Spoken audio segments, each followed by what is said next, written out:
Welcome to Hawkeye's Weekly Sports Review. You know who I am? This is Dan the Baseball Man. That's Jack. I'm not biased. I hope they're not. I'm not even going to say it about Carl or John. Well, John had to work.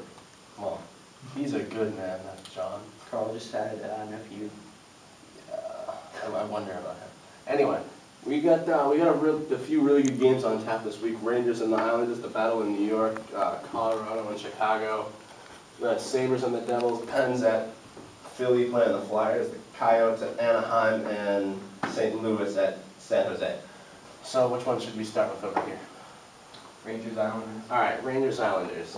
This game, it's one of those games that's kind of up in the air in the sense that both of these teams, the Islanders, as you may or may not know, they've kind of failed to produce a really good, steady, hard-hitting offense, so to speak, at home. And the Rangers are a team that you looked at me last season and said that they were going to get off to the start that they've gotten off to this season. I would have laughed in your face and said, get out of my face. You don't know hockey. Get out of here. I don't want to see your face again. But no, they're up in the air this season. They're a team that they had a lot of depth last season, and now coming into this season, especially since they signed Rick Nash, they got one of the best goalies in the NHL. He's been praised ever since his rookie season, but especially the last couple of seasons, especially since he won the Vezina. This game, though, since it's at the Islanders, I think I'm going to take the Rangers primarily again because I say the Islanders have failed to produce offense when they're at home.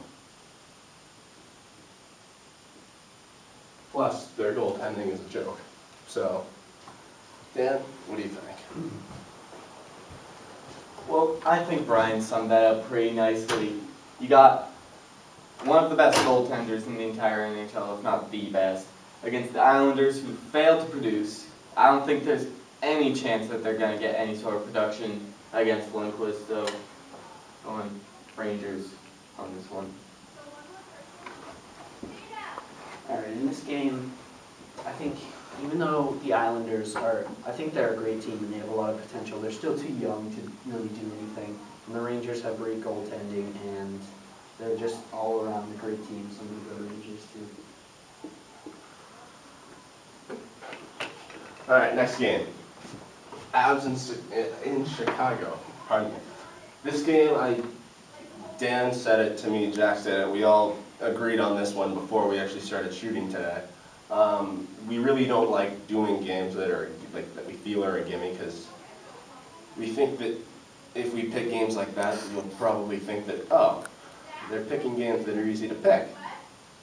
Because you get a team like Colorado, not even a subpar hockey team right now, aside from Gabriel Landeskog, their captain, who's probably one of the best young players in the league right now, right? Yeah, I could agree. Going into Chicago to play the Blackhawks, they have not lost the game in regulation this season. Their goaltending tandem is amazing. Like I said, the Avalanche, they don't show me anything. They haven't told me that they're a strong defensive team, a strong offensive team with good special teams or any sort of forte that they don't have. They haven't showed me anything this season or last season. So I'm going Chicago on this one. Not even a question. Dan. Well, I think that this game can pretty much be picked based on, look at the records. Blackhawks are undefeated this season in regulation. And the Avalanche I don't think they can keep up with the Blackhawks. So, going Chicago on this one. How about you, Jack? I'm just going to say it right now, I'm going to make this decision unanimous because Chicago is just too good of a team for the subpar Avalanche. They have Patrick Kane, they have Jonathan Toews, and they're overall just a better hockey team. Kind of felt we had to get a Blackhawks game in there somewhere. Oh yeah, definitely. Because we haven't picked one yet. It's not a really. I feel like it's not even a decision, especially against a team like that. No disrespect. They're a hockey team, but they're a hockey team that hasn't sold me. And I want to say something right now, and this is away from the picks, kinda, but I'm not picking a game right in a second. I know in previous weeks I've said I'm glad Carl's not here because he'd make me look bad in the picks. Because recently, Dan, our baseball guy, and Jack, our other football guy, alongside myself, have been doing better than me in the hockey picks in recent weeks. But I just want to tell you guys something. Just because a hockey guy like myself for this page doesn't always win and go, 5 for 6, 7 for 9, 8 for 10, or 3 for 4, or something like that. I went 1 for 4 last week, and that is bad. But, it's really in any sport, you almost can't pick them. Because It's basically an educated guess. it is, really. I mean, you can watch the game all you want, you can focus on every stat. Like the Rangers and Islanders game. I picked the Rangers primarily because, like I said, Rangers got depth, they got a great offense, they can score on anybody at any time. Islanders goaltending is, I wouldn't even call it subpar.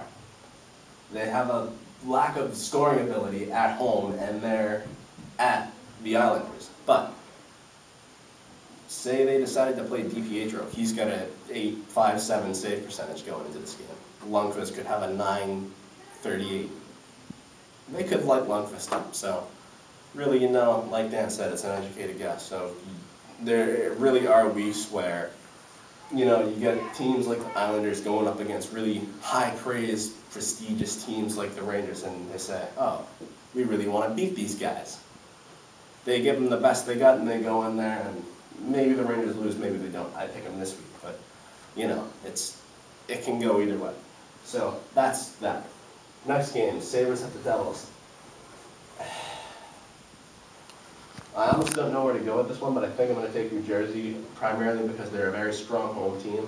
Their goaltending tandem is getting up there in age. Brodeur is 40 now?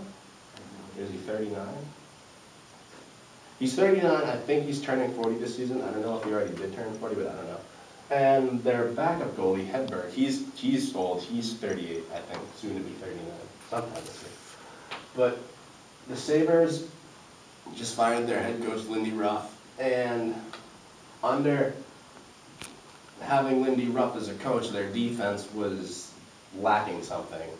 It lacked almost a really hard central core that the team could build around and say, okay, these are the guys that we're going to build around, and we're going to set this standard for this team defensively. And this season we haven't seen much of that because the defense has been kind of not up to, it's not been meeting standards, if you will, that they wanted to, and this has cost them a few games that they really should have had in the bag. But with that being said, like I said, I almost don't know where to go with this one, but I am going to take the Devils. Dan?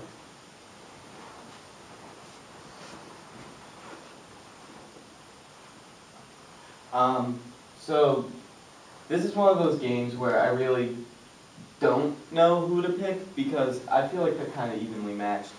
But I'm just gonna pick the Devils right now because the Sabres just had a coaching change and they really need, I feel like they really need to get used to their new coach before they start doing any good. I mean, it's kind of hard to get used to a new coach so fast right in the middle of the season. And teams have shown in the past that they can't really perform up to their usual standards when a coaching change happens. So I think the Devils have this one. They're a pretty solid team recently. How about you? This is, for me, is going to be probably the best game this week because of how evenly matched they are. I'm pretty confident that the Sabres, I'm going to go Sabres on this one because it's an even match and the Devils haven't really done anything for me this year. So it's going to be Buffalo.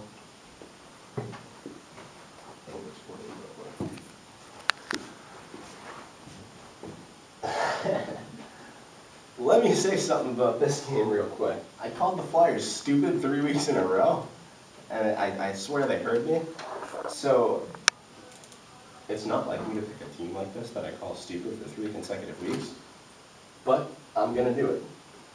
Even though the Penguins just recently got Evgeny Malkin back from the concussion he suffered a couple of weeks ago, I feel confident in the Flyers that they might just be able to derail the Penguins here from the little hot streak that they have going on here. So, in this game, I am picking the Flyers.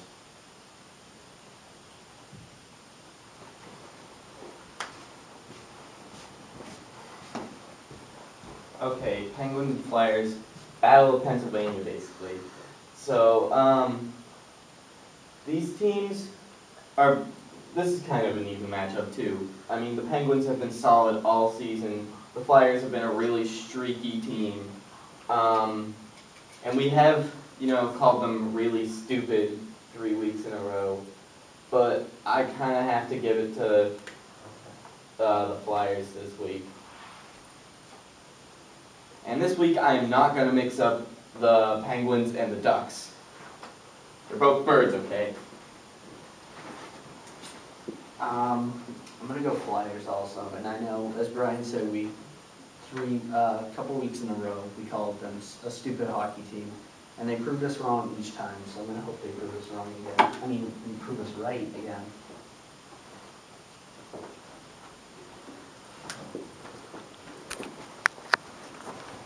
Alright, speaking of birds, moving on down along the line here, we've got a West Coast game going on tonight. Not tonight, this week. We got the Coyotes at Anaheim. The Coyotes were probably one of the teams to beat last season in the Western Conference, making it all the way to the Western Conference Finals, unfortunately losing to the Kings. I kind of wanted to see a team that I'm older than win a Stanley Cup.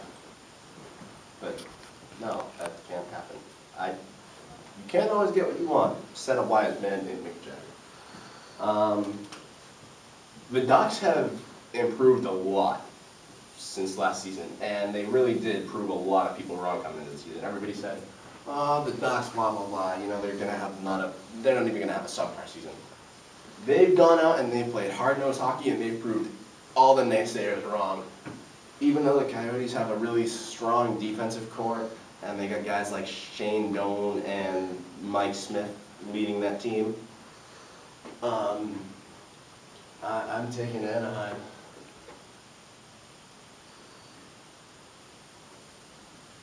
They're a hard team at home to beat too, so that's just a bonus. So, Coyotes, Ducks. Again, I'm not going to mix them up with the Penguins this time.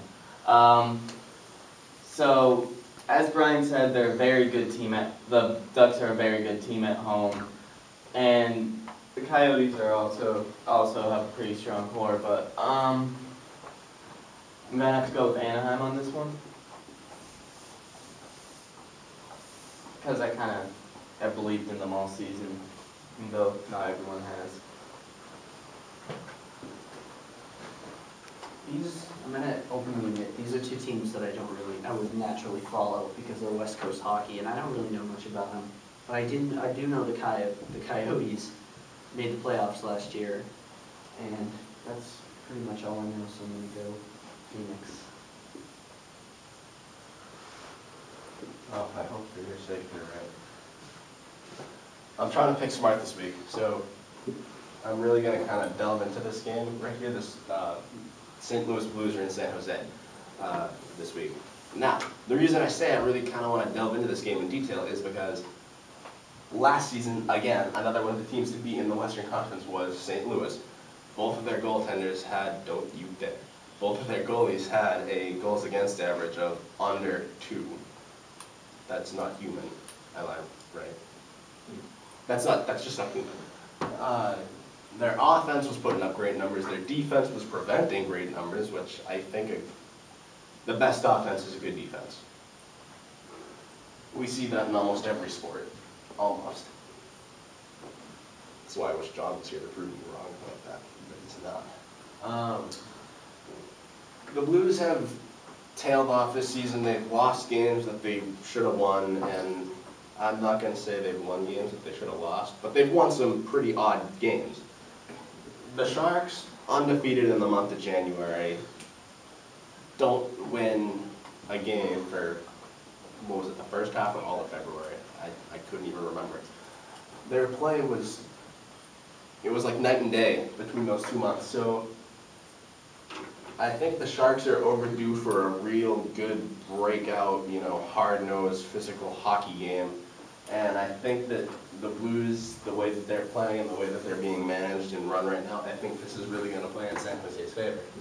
So I'm going to pick San Jose.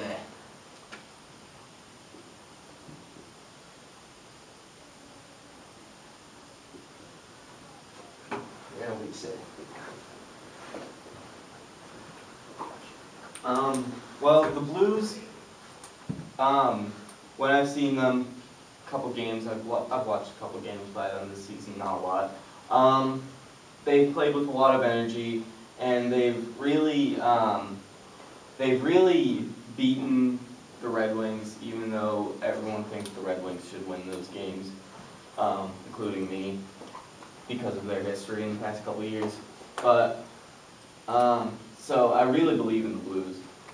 I think they're a pretty good team, so I'm going to go with St. Louis on this one.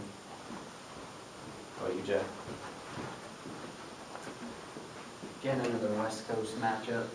Although I do know more about the Sharks than I do. They made the playoffs the past few years. They have Joe Thornton, and the Blues haven't proven themselves to me yet. They're still a very young team, so I'm going to go San Jose. All right, well, that's it for hockey picks this week. But guys, get up here. We had a short football-oriented discussion last week or 2 weeks ago? Last week. Yeah, last week. So I want to do that again this week because there's a few really big things happening in football at the moment. First, where did you say that Darrell Loomis said he wanted to go? He said he could help the San Fran defense. Yeah, he said he could help the San Fran defense, which, let's be real, do they really need any more I help? was just going to say the same thing. Exactly. They got the Smiths, and they got the Smiths. That's all you need, almost. Yeah. What else? Kansas City just signed a big-name wide receiver, I believe. I heard something of the sort last week, which will really be beneficial to them, especially since they just acquired Alex Smith from the 49ers, and Andy Reid is now their head coach. And when you have a guy like Alex Smith, you can almost kind of put any sort of offensive weapon, so to speak, in that system, and he will make it work. However, when you bring a guy in that's got a lot of experience and he's already a big name and he puts up substantial numbers week in and week out, that's just all the better. Moving on to Patriots here, Wes Welker said he is disgusted and aggravated with the Patriots with the way he feels he was treated last season. And the fact that they're really not making they're making little to no progress on signing him or Aqib Talib. Personally, I think that although New England's defense is not what it was in the early 2000s, 2001, 3, and 4, it does need a lot of help. But I think if the Patriots were to get rid of Wes Welker, that would be like going back like 5 or 6 steps instead of 1 or 2, because the Patriots have had bad luck the last couple of seasons with their tight ends' health, Gronkowski and Hernandez. We haven't had both of them healthy at the same time for more than a couple of weeks. Yeah. Exactly. Yeah, but it feels to me like they're gonna have a hard time signing Welker because he obviously is unhappy with the team, so we might want to start looking at other options. But don't forget though, we saved about $8 or $9 million in cap space with Brady's contract extension. So that just gives us more money to work with, and I feel that gives us a little bit more leeway when it comes to signing free agent guys like Welker and Talib. If we sign one of them, then we can use our franchise tag on either one. And I would much rather use the franchise tag on Talib. Yeah. No offense to Talib, no pun intended there either. Talib is a great player, but I think Luck is a lot more valuable to the way the Patriots play football, as opposed to how valuable to keep Talib is to the way the Patriots play football. Granted, when he came here in Week 12, he did strengthen up the defense, and he kind of brought them closer, and they ran an all-around tighter defense, especially in the secondary, because when Talib came along, that kind of established a core between Talib, McCourty, and Arrington, not so much Patrick Chung. I think it's high time for him to pack up his crap and go. Comment about that if you think I'm wrong, or you agree with me, or you just have any sort of opinion that you want to make a debate about. Logan Mankins, too. That's another one. But hey, if it's good for you, it's good for us. Stay tuned for status updates, comments, opinions, questions, polls. And that's all for this week.